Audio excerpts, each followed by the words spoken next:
الحمد لأهله والصلاة على أهلها أما بعد. معارف الاسلام اداره.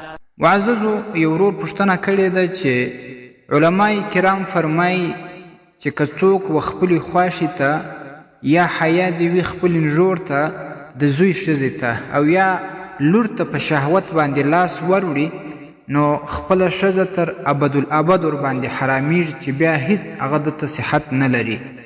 نو آیا که څوک و خوښې ته حیا دې وي په شهوت باندې وګوري نو په دې باندې هم خپله ښځه حرامېږي؟ الجواب بالله التوفیق. محترمه دغه مسائلو ته د حرمت مصاهرت مسائل وایي. دا ډېر سخت مسائل دي.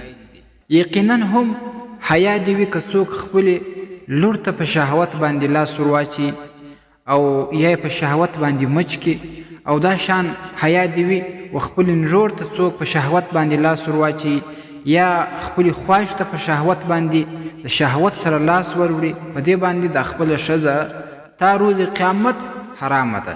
بیا هیڅ ډول د نکاح نه ورسره صحیح کیږي.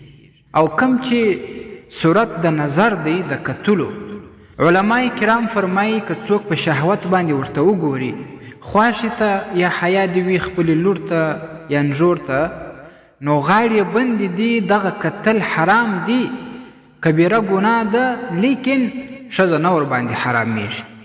خو امام شامی رحمه الله یو مسله دا لیکلې ده چې حیا دې وي که څوک د خپلې خوښې یا حیا دې وي په یو حالت کې د خپلې لور یا د حرمت مصاهرت والا چې کومې نورې زنانه دي و داخل د فرج عورت ته یې وګوري په شهوت باندې او د شهوت ورسره زیات سي نو په دې صورت کې بیا حرمت مصاهرت ثابتېږي.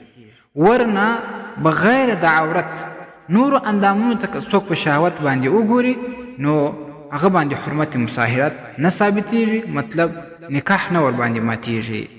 رد المحتار دریم جلد 33 صفحه او دا شان الفتاوى الهندیه اول جلد 244 صفحه او فتاوى حقانیه څلورم جلد 411 صفحه.